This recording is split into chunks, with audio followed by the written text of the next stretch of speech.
এমন বিশ্বে আমরা বাস করে যুদ্ধের হুমকি আমাদের ঘিরে থাকে। ভারত পাকিস্তান যুদ্ধ হই হই অবস্থার মধ্যে রয়ে গেছে।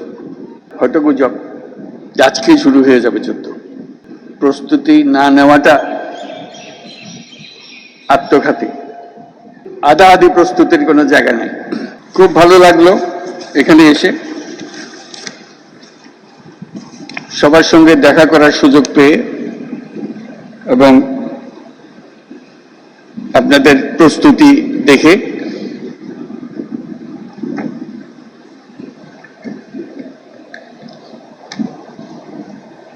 এটা দূর থেকে দেখতাম সব সময়, ঠিক আছে, কিন্তু এত কাছের থেকে যারা এর সঙ্গে জড়িত দৈনন্দিন ভাবে তাদের সঙ্গে নিয়ে দেখা করার সুযোগ পাওয়াতে খুবই আনন্দিত হলাম। অনেকের মতো আমিও যুদ্ধবিরোধী মানুষ। পৃথিবীতে যুদ্ধ হোক এটা আমরা কামনা করি না। যুদ্ধ প্রস্তুতি অনেক সময় যুদ্ধের দিকে নিয়ে যায়।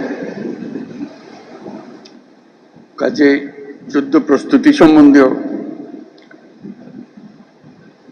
একটা ঘোরতর আপত্তি। কিন্তু এমন বিশ্বে আমরা বাস করে প্রতিনিয়ত যুদ্ধের হুমকি আমাদের ঘিরে থাকে। তো সেখানে প্রস্তুতি না নিয়ে থাকা এটা অসম্ভব হয়ে পড়ে। এখন আমরা যখন কথা বলছি তখন আমাদেরই কাছে ভারত পাকিস্তান যুদ্ধ হই হই অবস্থার মধ্যে রয়ে গেছে।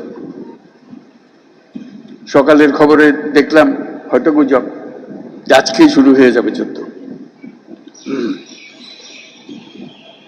এরকম পরিস্থিতিতে আমরা বাস করি।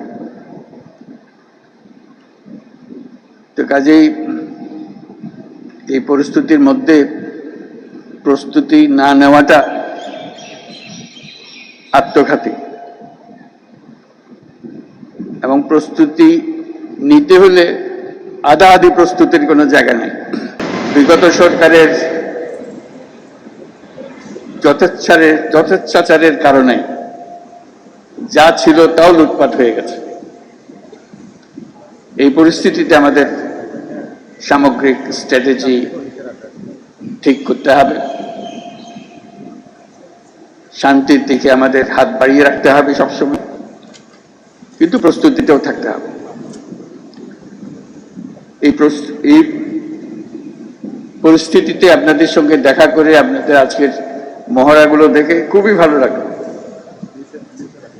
এগুলো আমরা সিনেমাতে দেখি, বাস্তবে দেখার খুব একটা সুযোগ হয় না। আজকে আপনাদের কারণে সেটা বাস্তবে দেখলাম।